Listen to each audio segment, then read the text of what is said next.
ඔයාගෙන් කවුරු හරි අහනවා go home, go to home, එහෙම නැත්නම් go to my home. මේ ඔක්කොම නිවැරදිද?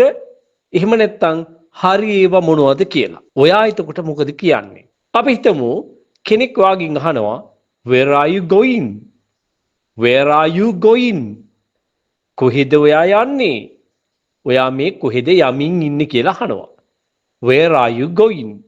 එතකොට ඔයා කියනවා මෙහෙම I'm going home කියලා. සමහර විට ඔයා මේ විදිහටත් කියනවා I'm going to home කියලා. තවත් සමහර විට ඔයා මෙහෙම කියනවා වෙන්න පුළුවන්. I'm going to my home. to විතරක් නෙවෙයි my කියන වචනයත් යොදාගෙන කියනවා කියලා හිතමු.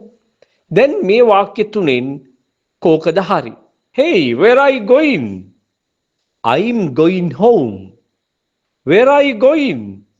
I'm going home. මේ වාක්‍ය නිවැරදි. ඒක තමයි අපි සාමාන්‍යයෙන් භාවිතා කරන ක්‍රමය. ඔයා මේ විදිහට උත්තර දුන්නොත් Where are you going? I'm going to home. Where are you going? I'm going to home.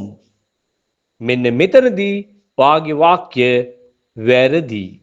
මොකද home කියන වචනේ ඉදිරියෙන් සාමාන්‍යයෙන් අපි to යොදාගෙන කතා කරන්නේ නැහැ. I'm going to my home කියලා භාවිතා කළොත් මේක හරිද වැරදිද? ඒක නිවැරදි වාක්‍යයක්. ඒක නිවැරදි වෙන්නේ මෙන්න මේ විදිහටයි. Where are you going?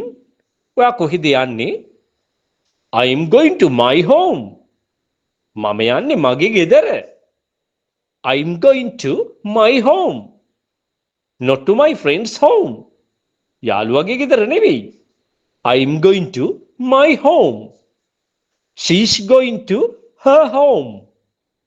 He's going to his home. We are going to our home.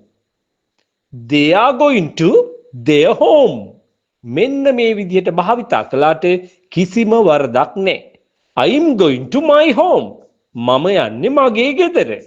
My, our, your, her, his වැනි අයිතියක් හංගවන නාම විශේෂණ පද to emphasize අවධාරණය කරලා කියන්න ඕන වුණාම මෙන්න මෙහෙම යොදා ගන්නට ඔයාට පුළුවන්. I'm going to my home. අන්න එවැනි අවස්ථාවලදී ඔයාට මේක භාවිතා කරන්න පුළුවන්. එහෙනම් මේ වාක්‍ය නිවැරදි වෙනවා.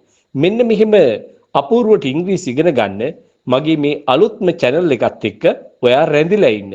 තාමත් ඔයා මගේ channel එක subscribe කරලා නැත්නම් subscribe කරන්න. ඒ වගේම නෑදෑ හිත මිතුරන් අතරේ share කරන්නත් අමතක කරන්න එපා. සාර්ථක ඉංග්‍රීසි කතිකයෙක් වන්න. හොඳින් ඉගෙනීම මෙන්ම පුහුණුවද ප්‍රගුණ කරමු. ඉංග්‍රීසි කතන නිසා ඉදිරියට යන සමාජයේ ඔබ පසුපසට ගිය කාලයට තිත තබමු. Spoken English with Samanyapa. ඔබ පාසල් හෝ විශ්වවිද්‍යාල සිසුවෙක්, රැකියාවක නිරත වන්නෙක් හෝ විදේශගතව සිටින අයෙක් හෝ කුමන වයස් මට්ටමක අයෙක් වුවත් ලෝකයේ ඕනෑම තැනක සිට ඉංග්‍රීසි කතා කරන්න. තනි හා කණ්ඩායම් පන්ති, ඔන්ලයින් හෝ ෆිසිකල් හා අපගේ නේවාසික ඉංග්‍රීසි කඳවුර ඔස්සේ හෝ ඔබට පහසු හා කැමති මේ ඕනෑම ක්‍රමයකින් පහසුවෙන් ඉගෙන ගන්න. දැන්ම අමතන්න 071 011 22 62